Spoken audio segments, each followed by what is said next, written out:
Hello and welcome to another edition of Cooking with Bryson. Tonight I am joined by the illustrious, the wonderful, the fancy glam, Alyssa Miller. Our charity for this evening is Courage MK, so please throw your donations out there and help make the world a little bit better for LGBTQ, its youth, right? It's specifically around the youth community. Yeah. Yeah, exactly. Homeless LGBT youth. Yeah, so what we try to do with the show is help make the kitchen a little bit more accessible and help make the world a little bit better, which is why we always have wonderful guest chefs bringing in different charities to help do this. Reminder about the logistics for those of you following along at home. You can throw your questions in the Q&A during, and we will get to those as we go. I will take care of that so Alyssa can focus on making the fabulous meal. And we love for you to share what you cook with us. So please hashtag and tag us when you cook the meal along with us, and we would love to see it. So Alyssa, the kitchen is yours. Awesome. Hey, everybody. So we are doing honey glazed steak poppers. I know it's like a mouthful already when we haven't even started cooking. But imagine, if you will, your typical cream cheese popper. Now wrap a little bit of steak around that, and then let's glaze all that in a nice honey sauce. And that's what we're going to create tonight. So this is one that I've played with a few times. It's actually kind of a combination of a few different recipes. I brought them sort of together. Couple things right away. I told you to start with a flank steak. Unfortunately, I went to the store and they did not have flank steak. They did not have anything like skirt steak or anything similar. So I had to buy a couple top rounds, but that's okay. I'm gonna show you tonight how we adapt. So I'm just gonna jump in and get started. A couple things. You're gonna want a skillet of some fashion. If you've got cast iron, that's really always the way to go in my book, but if you don't have cast iron, that's fine. A normal skillet will do. For the minced garlic, I'm going to use fresh garlic tonight. If you don't have fresh garlic, but you have like jar of minced garlic, or even if it's dried minced garlic, any of it works. It's going to add flavor to the sauce. So of course, with fresh, you get a little bit more zing out of it than you would get out of like a dried one. But hey. Other than that, let's go ahead and get started. First thing I'm going to do is trim down these steaks. So those of you, anyone that knows me, I'm all about the meats. And normally you see me doing barbecue, so it's not as often as you see me in the kitchen. But it's really important to me to get the meat right. And the first thing is to take this edge off of here, because we're going to be slicing these down quite a bit. And we really don't need this extra stuff on the end. So I'm just going to go ahead and get rid of that right away. Take that off first and foremost. If you were able to get a flank steak, you probably don't have to worry too much about trimmings. But yeah, with these top rounds, there's just a little bit of extra on there that I really don't need. Now, second thing with these top rounds, they're a little too thick. And your flank steak, if you got a flank steak, may be similar. I'm actually going to take this little piece off the top here too. We want this to be maybe like a half-inch thickness at most. So I'm actually going to do the magic thing and actually cut this in half this way. So I'm going to just pound my flank steak down since it's too thin to cut. That is another way to go about it, especially, if you've got a thick flank steak, just if you've got the mallet and you can pound it down, that will work too. The key is, remember, you're going to be wrapping these around some jalapenos. So you don't want it to be too thick or it makes it really tough to wrap. And that works. It's not perfect, but hey, it doesn't have to be. It just needs to be enough that we can trim that. I'm actually going to take this other one down. This one is like so in between. It's a little frustrating. They didn't have two that were uniform width. It's a little thicker than I want it to be, but boy, yeah, I'm going to take a little bit off. Just to be on the safe side, again, because I'm going to be trying to wrap this around jalapenos, and I really need it to be fairly thin to do that. So what are you drinking tonight? So tonight I am drinking a wine called Passion, and it's actually from a local winery here. Let's see, I don't really want to pick it up at the moment, but I can grab paper towel and do it that way. So it's actually from a local winery here in Wisconsin. It's one that my son and I found. So here, I'll let you see the bottle quick. It's one that my son and I found. We were just out driving around in the car, and we happened upon it's Armstrong Apples LLC. So they actually make a lot of different wines, usually based off of apples and grapes. They've got, you know, a vineyard, they've got an orchard. But yeah, it's really, really good stuff. I don't even know how to describe it in terms of like a traditional wine. If it's not really a Pinot, it's definitely a red, but it's really sweet, which surprised me. I was not expecting that, and I'm not normally one for sweet wines, but you know, hey, we will make it work. So, all right, so I've got my steaks, and I've got them, they're fairly thin. What I'm gonna do now is I've got 4 of them. I've got 8 ultimately poppers that we're making, so I'm just cutting these into strips, the strips that I'm gonna wrap around my peppers. So this is pretty straightforward. If you've got a bigger flank steak, obviously, you know, do what you need to do, but you're looking for a fairly uniform width, but keep in mind you've probably got different sized peppers, so you know you want to ultimately keep in mind what you're doing with these and make them work. These are still going to be pretty thick. I'm gonna have to see how this works out, but we'll make it work. Key to being in the kitchen is flexibility. So I've got these, they're all set. How wide are you cutting? You're cutting about half an inch, an inch? So yeah, mine are about, because again, you're gonna wrap the peppers with them. So about the, you know, if you can get them to the length of the pepper, and since I've got different like peppers, the longer ones can go in the bigger pieces and so forth. So, but yeah, they're about maybe 2 inches, I guess, wide each. This one's probably closer to 3 at the bottom end there. Same here, this one's probably about 3 inches wide at the top. So yeah, I mean, you know, if they're a little bigger, a little smaller than the pepper, it doesn't matter. I mean, it's all steak. We're gonna eat it either way, right? All right. So. All right. Well, before I get into that, so next thing we're gonna do is we're gonna take the tops off these peppers. And that's just because we're gonna stuff these things. We're gonna take the tops off first, and then after we take the tops off, we're actually gonna slice these in half.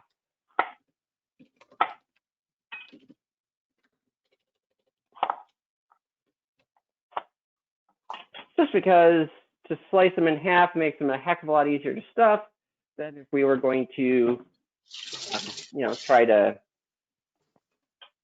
stuff it in the end here, clean them out and whatnot.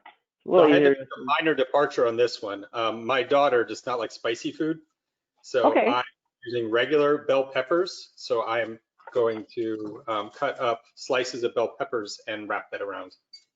Nice. And yeah, I mean, obviously that works just as easily. As you're slicing these, keep the 2 halves together because you are going to put the 2 halves back together after we add the cream cheese here. And we're going to need to clean these out. These are actually really, sometimes I get these and there's not so much internal going on. These have quite a bit, so I'm going to have to clean them out quick before we go too far with this. But yeah, all we're doing is just, you know, for each one of them, we're going to clean that out. We're going to put some cream cheese inside there. Let's see, actually a paring knife would be great for this, which of course I don't have clean. So we will adapt. Wash your hands and do not touch anything that is sensitive. Consider that statement. After you have handled jalapeno peppers. Yeah, that is a wise piece of advice. Notice I've got gloves on. That's actually more from handling the meat, but also a really good idea with the peppers because once the gloves come off, then I don't have as much of an issue to worry about with the peppers. I think every chef has learned the hard way why. I think so. Everyone's done it once, and it doesn't matter how much experience you have. It just takes that one moment where you forget that you were handling peppers, and yeah. In fact, some of these are actually cleaned up pretty easily just by hand, so I'm going to continue to do it that way because it's a whole lot easier trying to dig in there with a knife.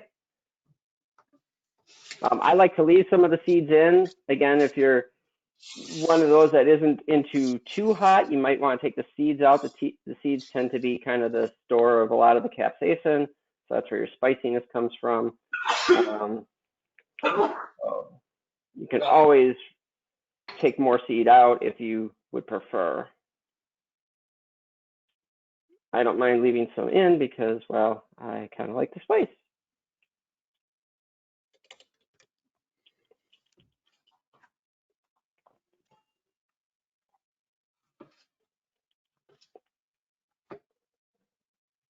Yeah, I've gotten different, sometimes you get the jalapenos and there's almost nothing inside them. These have got really dense internals, so there's a little bit more work to do here than I'm used to. But Okay, are we putting cream cheese on the inside yet? Or are we still, what are we doing? I'm still cleaning out mine here. I'm on the last two, and then yeah, I'm going to be jumping to the next step is really taking the cream cheese, which I realize I didn't specify. Hopefully you figured out if you're following along and cooking along that the cream cheese needs to be softened, or it makes it really helpful anyway if it is. If you didn't, you can actually, if you've still got it in the silver packaging, you can actually just run this under fairly warm water and soften it up really quick. Just do that obviously before you open it. So open up the cream cheese, and yeah, we're just going to, I've got a small spatula. I'm just going to use that to add a little cream cheese into each one of these. Oh, I'm a hands-on guy. Are you? That works too? I'm just putting it in. Look at that. See? Very nice. Squish it together. Squish. Yeah, no, the jalapeno poppers come out very pretty. I actually need to be careful about holding my jalapeno over my beer. It only takes one drip to throw that off. Oh, that would be an interesting flavor. I mean, I have seen jalapeno infused beers, so you know, maybe. Have you tried one? I have not. Yeah. I have yet to find any of the crazy beers that work for me. Yeah, generally I'm just good with a normal German Weiss or something like that, you know. And yes, now everybody's like, no, it's Weiss. Recipe. Where do you come from? So it's a combination of a couple different things that I've done. So I've done like steak bites that were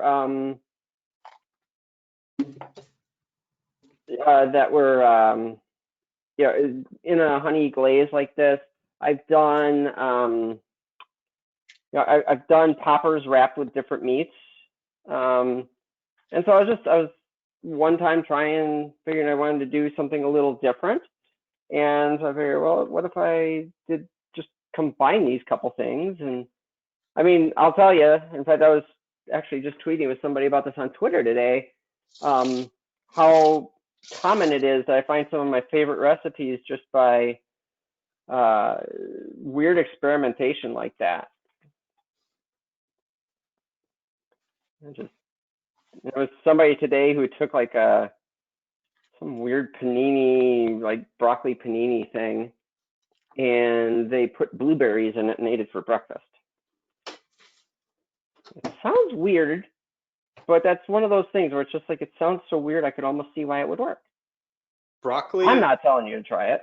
Wait, but broccoli, say that again, broccoli and it was like a penne pasta with broccoli and I think chicken, and they added blueberries to it this morning, and yeah, they called it breakfast. Lost. I thought you said blueberries, and I was like, broccoli and blueberries. I do not put those two together. No, me either. And it didn't sound real appetizing when I heard it, but then, like I said, I know from experience that a lot of times those things that just seem weird actually turn out pretty darn good. So I don't know. I chalk that one up to an acquired taste. I'm not sure that I don't know about that one. Yeah. All right.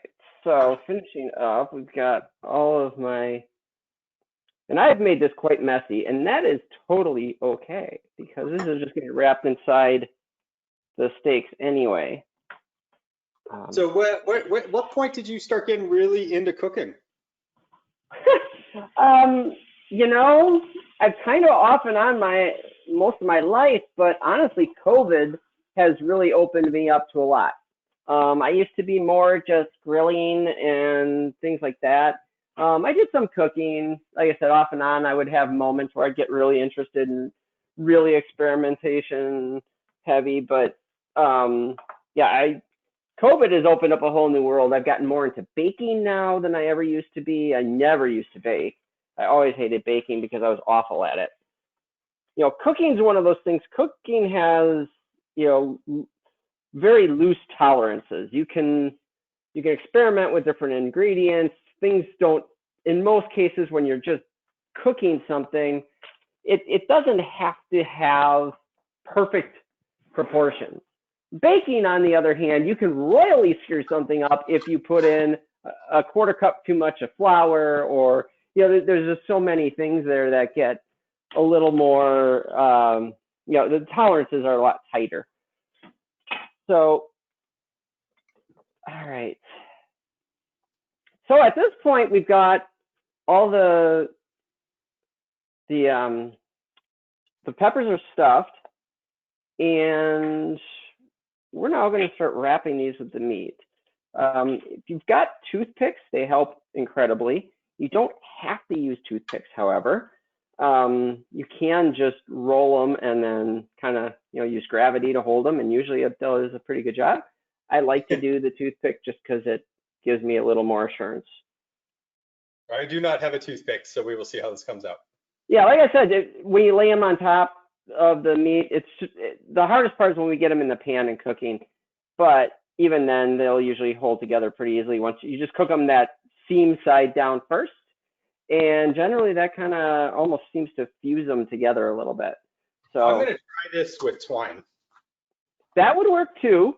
Because, yeah, I mean, there again, I mean, all you're doing is looking to hold it together, and it's not going to affect anything negatively as far as, you know, our glaze or anything like that. So, yeah, there's whatever works. You know, twine should probably work fine. But yeah, so we're just gonna, actually I should be setting these over here, not over there. Shoot, I'm gonna have to redo that.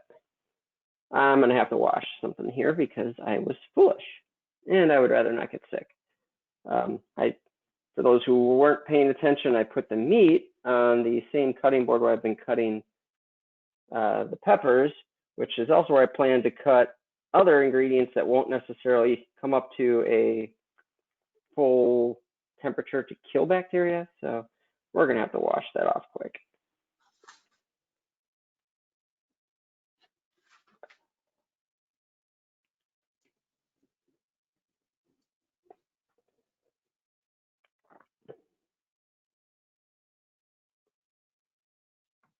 And what I'm doing actually when I'm rolling these too is I'm kind of selecting the pepper based on the width of the meat that I'm going to be using, so that you know, trying to match them up as closely as I can.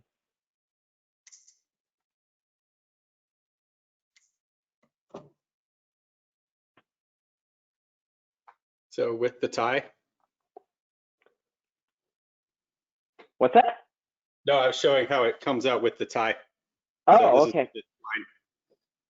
Yeah, unfortunately I can't see the computer from where I'm at, but you're missing half the fun. I'm half the show. Oh, I know. Bryson, you know me by now. It's all about me in my mind. So, yeah. It's your show. Nah, I'm just your guest. Come on, this is all you. But there we go. Yeah, John, you're gonna have to wait until I can wash my hands before I can do anything with your questions. There you go. Yeah, if there's any directed at me, let me know, and I can answer them verbally. But Yep. So how did you get into computers to start? so that's interesting. So I mean, it started as a kid actually. I was always interested in my dad when I was 4. He was an accountant comptroller for a heating and cooling company, and so at Christmas time he had to close the books for the year, and he would bring home his massive Zenith computer with the 8-inch floppy disk, so that because the office was shut down, nobody else was going to be in the office, and so he would bring the computer home so he could, I mean, basically that was like kind of the start of work from home. Like literally he'd bring his computer home and work on closing out their books at home. And so he let me, he had different video games for it. So when he wasn't working, he would actually let me play different games on it.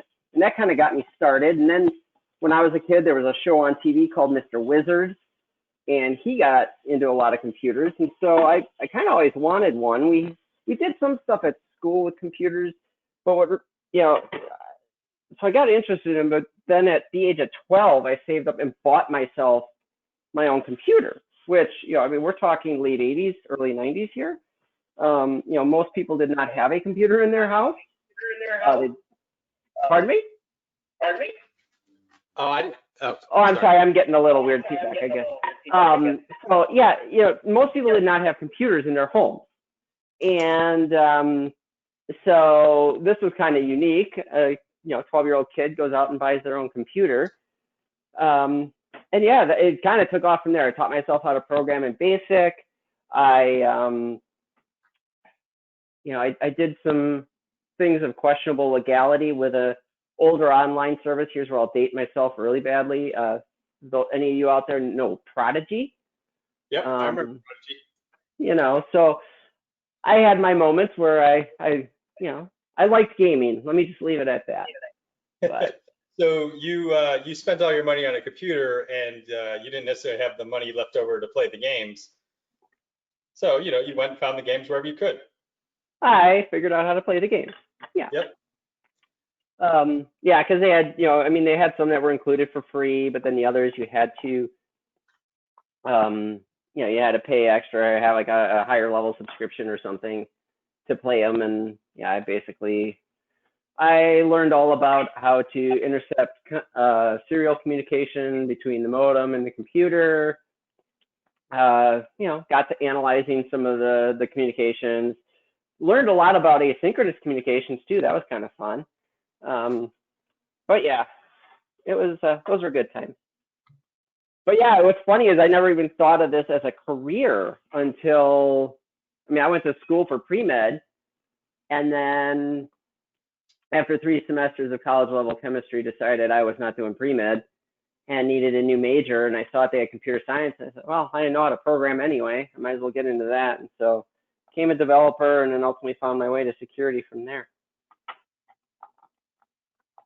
I think that's a common story where folks started off with games and then for various reasons found their way. Oh, for sure. It's a nice motivating factor, right? All right, so I am just getting ready to start mincing this garlic. I already have my garlic prepared. Okay, because the next thing we're going to do is we're going to make the sauce. And I want to get this diced before I get very deep into the sauce, or get this minced rather. Like I said, I like to use fresh whenever I can. It's not always possible, and I get that. So, in this case, I have some fresh stuff. I have some other stuff that is not. You'll see later the oregano that I'm going to be using is not fresh oregano. But every year I keep telling myself I need to grow oregano in my garden. I just have not done it. Well, my neighbor is doing all sorts of herbs, but unfortunately she didn't have any oregano. She brought me a bunch of parsley, which was nice. It was really good. used some of it fresh and then dried some of it so that it would, keep, obviously, because can't use that much parsley in a couple weeks. But So it's not a question, but I think this is worth sharing. So John shares, I love that story. I also began at 10 by asking for a computer in 1990, and then I was my dad's IT support. Always super cool to hear how people get started. Awesome. Yeah, I mean, hell, that's why Chloe, Phil, and I started our podcast, was just to highlight some of those stories, because there are so many crazy, just really unique ways that everybody gets into security. And, I mean, yeah, there's some who just kind of went the very traditional route, and, and that's fine. But even then, everybody's kind of got something unique. I mean, we did an interview with Joe Gray. For those of you that know Joe Gray, I mean, the guy was navigating submarines in the Navy, and then ended up getting into security. So, everybody's got just kind of a cool, different story. All right, so I'm getting ready to start the sauce. Now, before I get going with the sauce, because I am using cast iron, I'm actually going to preheat the cast iron skillet for the steaks, because it takes cast iron a little bit to get warmed up. So I'm just going to let that go while I get started over here. So really the sauce is simple. It's super simple. It's all the other ingredients that we haven't already used. And we're just going to very simply mix it all together. Okay, I do have my whisk. And yeah, so I've got, first of all, 1/4 cup of chicken broth. Yeah, I did do the whole cooking show thing. I went and measured everything out and put it in bowls before. 3 tablespoons of soy sauce.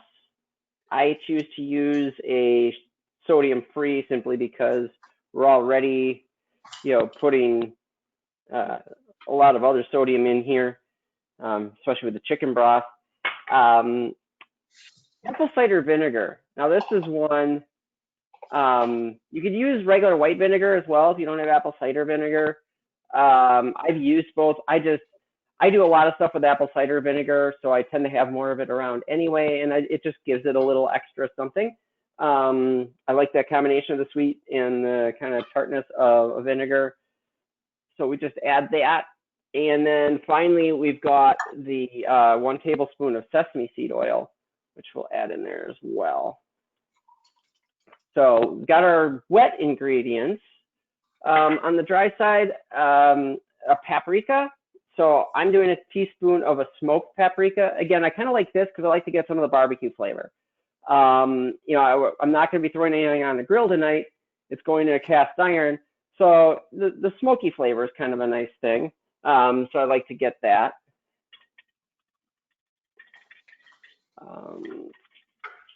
We'll do a little bit of I'll do the oregano first. So this is just like a 1/2 teaspoon. You don't need a lot of it. You can totally wing it as well. And then cornstarch. And the cornstarch is just there to, kind of help thicken things up a little bit.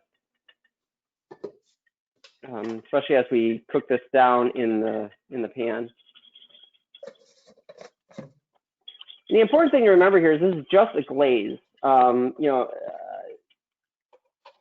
You will top these a bit with it as well, but you're ultimately we're not trying to make a whole lot of it. So you notice there's not a lot in the bowl because we're not really trying to make, a huge amount of sauce. Now, obviously you could easily double this if you need to. I tend not to have to do that, although for some reason I'm looking at this tonight and it seems really, really low. And then the last thing, of course, the most important thing, 2 tablespoons of the honey. I never measure out the honey for a couple of reasons. 1, it's really tough to put it in a tablespoon and then get it back out. 2, it's the main ingredient. So if I put too much in, it's not going to hurt. And quite honestly, I'm sure I put in more than the 2 tablespoons that I called for in the instructions. So I have an upgrade on this one. Carolina Terrazas, who back a few months ago taught us a really awesome bacon wrapped pork loin. She introduced me to Mike's Hot Honey.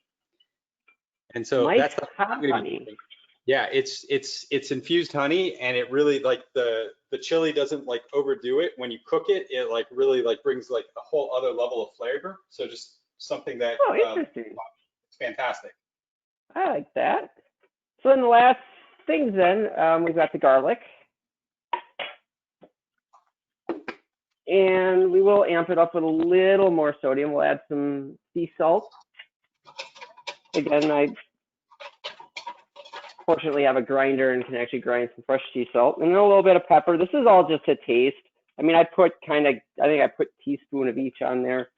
There's no magic to that at all. It's just, you know.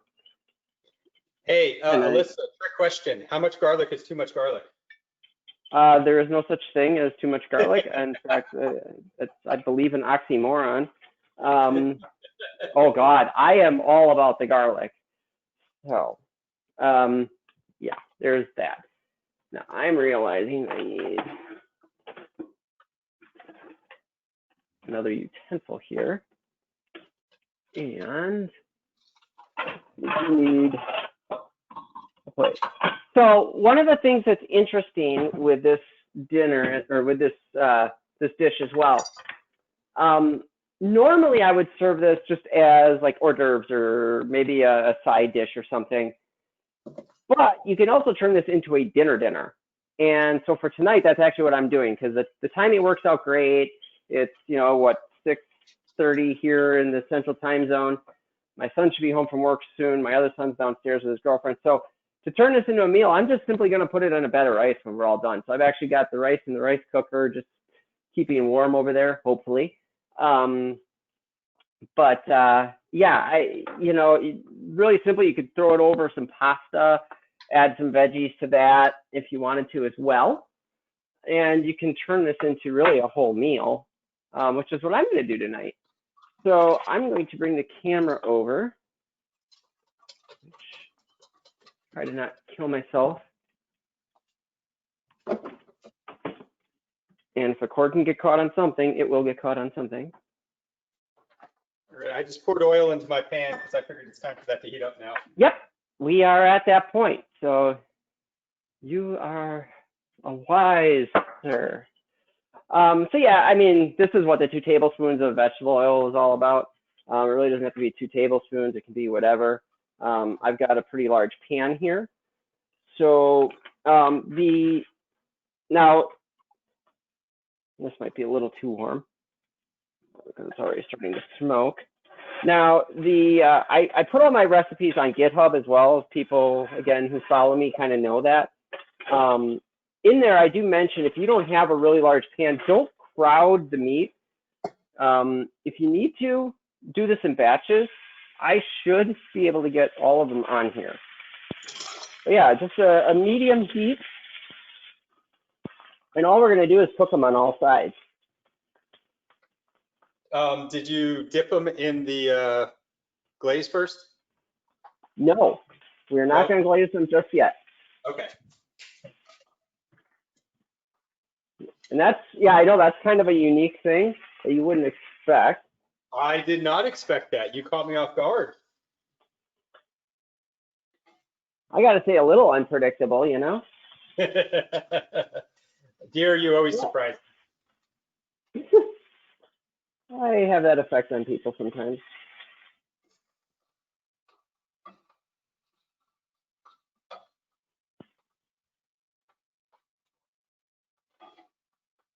All right.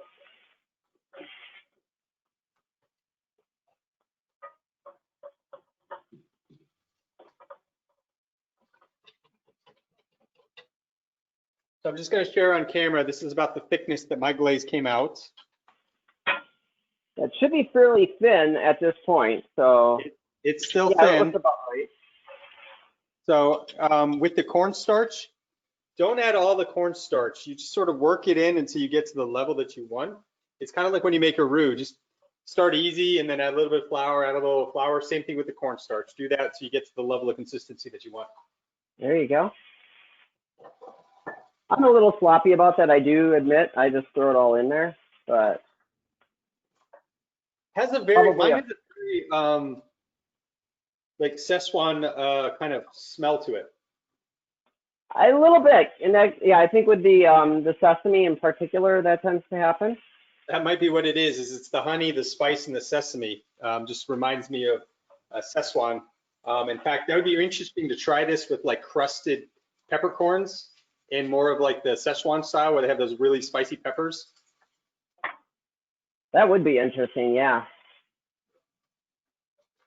So these, you're going to brown these up. And the nice part is because you have it cut the way you do, you can actually see from the side how done the meat is getting so that you know you get it done, but don't overdo it. Now, if you're doing this in batches, what you're going to have to end up doing is removing the first batch and then doing the second batch like this, and then you'll bring them all back to the pan to kind of finish things up when we add in the glaze. In my case, because I've got a large enough pan, I can get away with this.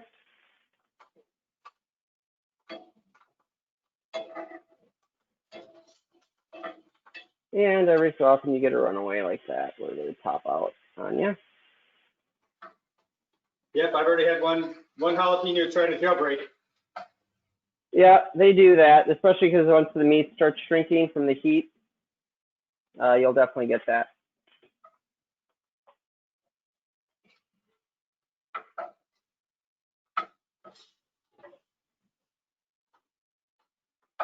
See, I'm working with a couple of utensils here to really make this work out. And it's really important to keep the low heat here because you are trying to cook through all of that meat. And the reality is you will burn that outside to a crisp before you cook the inside of the meat if you're not careful here. So it's really important to keep that pretty low level heat going and really work it in, work the meat around and make sure that you're getting all of it well cooked. I mean, I'm a typical,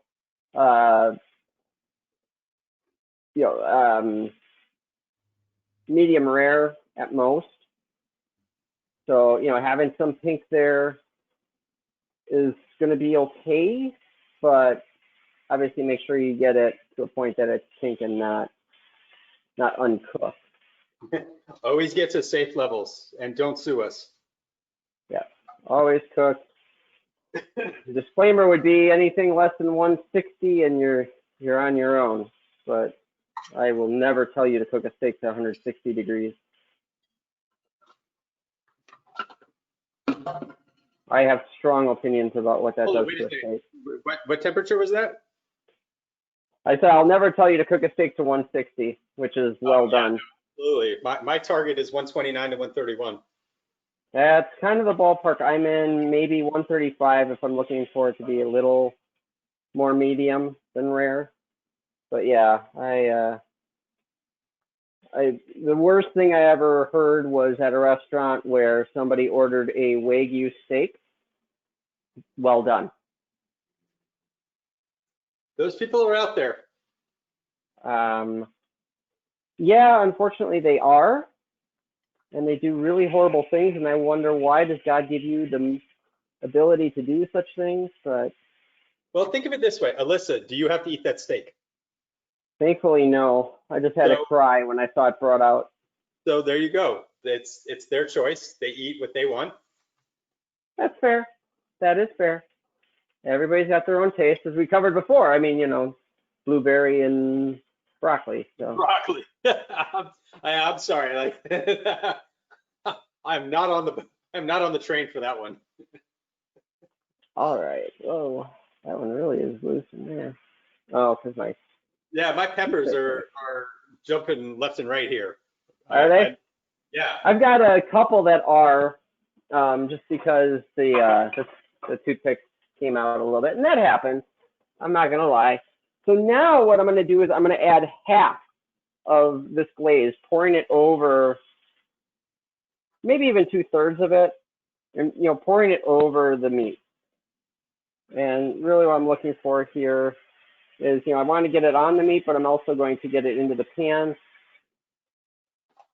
So let me ask you a question.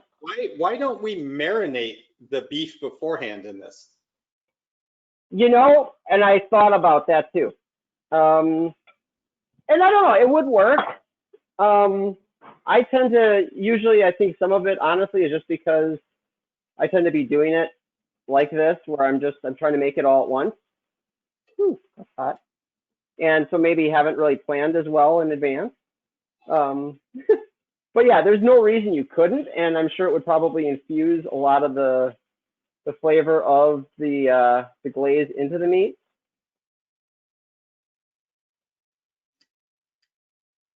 Yeah, I mean, the only question I have is just the consistency of the meat would change with the marinade, and I don't know how well it might be like too soft to like try to complete around the peppers.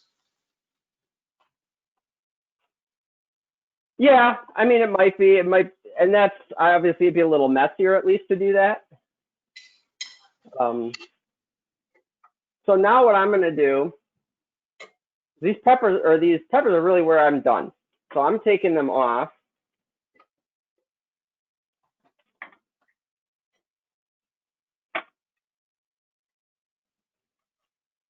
And now I'm going to add the rest of the glaze to the pan just to thicken it up quick.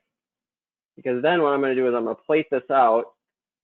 And again, I'm going to do mine over rice. If you don't have yours for rice, if you're just going to eat them, you actually are almost done. But we're just going to thicken up the rest of this sauce. Oh no, mine are. Yeah, I think you're beating me to the punch, which is fine. I'm adjusting on the fly here because mine are just blowing up. The twine method did not work as well as the toothpick method. No, okay. Well, that's good to know. I mean, now I know that for next time. That yeah, toothpicks are important. And I apologize. I probably should have mentioned that in advance that a toothpick would be a good idea. All right. So I've thickened this up, and I'm actually going to take this off the heat. And since it's cast iron, it's going to hold that heat for a while and let this get even a little more thick. And the only reason I'm doing that is because now I'm going to ultimately drizzle that over the meat as I plate these out. So let's see. I don't know if you guys can see me, but that, grab my rice cooker, see how my rice is doing. Rice looks good.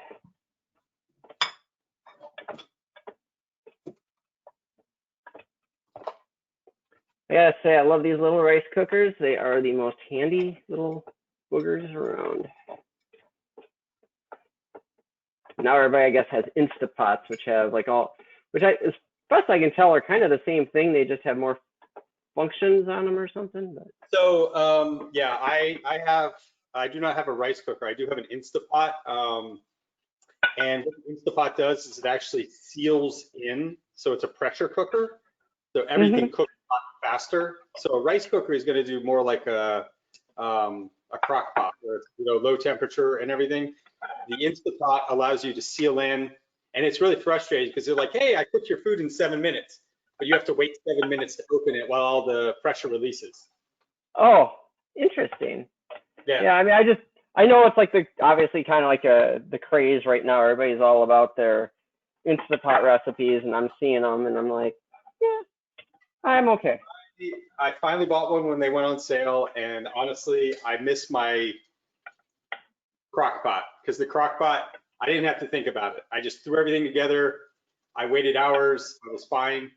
The Instapot, it is so frustrating to like fight the machine. The machine tries to do things for me, and I'm like, don't do it for me. Just do what I tell you. Oh, it's like a Mac. Now everybody who loves Apple is yelling at me, but I have a MacBook Pro too. Leave me alone. I am fond of Macs, although I have to admit that in the last few years, Windows definitely has closed the divide. They have done a lot better. I am definitely much happier with what they're doing now. Sorry, stepping out of the frame here for a minute because I'm just going to grab a metal spoon for this. So the last little bit then, like I said, now I've got this plated out. I'm just going to a little drizzle. over the top of this thickened glaze. And I mean, this is ready to go. All right, hold on. We'll do, so how we close out the show every time is we do a plating and we both share a picture and I take a screenshot of that. Okay. So give me a second to catch up with you. Sure thing. I'll plate out the other ones, and then I'll have to call my son and his girlfriend up here to eat dinner. Other son has not gotten home from work yet, which is a little weird, but his loss.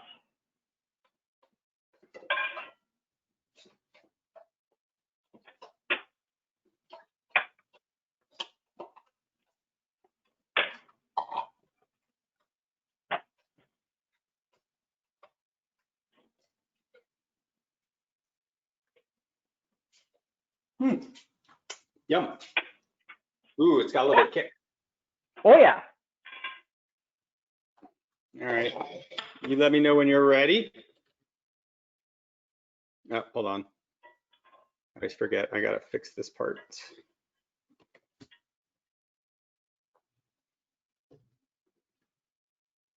I think you All can right. see my. When you're ready, you got to get in frame. We got to see your face. Oh, that's. I can't even see what's going on my computer at the moment. So, me. Here. Raise your plate a little. Here we go. All right. Ready? 1, 2, 3. Awesome. This Awesome. is Miller's steak poppers. That smells good. They do smell terrific. I can't wait to jump into this. So, awesome. Well, any parting thoughts for us? Not really. Just would encourage you all again. I know the links are out there. Courage MKE. They recently opened the Courage House, and the Courage House is is actually a homeless shelter for LGBT youth in the Milwaukee area. A bunch of great people, really just trying to make sure that some kids that typically get pretty well forgotten about at least have a safe place to live night after night. And so, if you're interested, I definitely would appreciate you donating. I understand too that's not always in people's plans or means or whatever, but certainly anything you can do. They are wonderful people that I am familiar with, and I can't say enough about the great stuff they do. Alyssa, thank you for joining us this evening, and thank you for sharing your recipe. And all of you at home, tag us, share pictures when you make this, and donate to Courage MKE to make the world a better place. Thank you. Take care, everybody.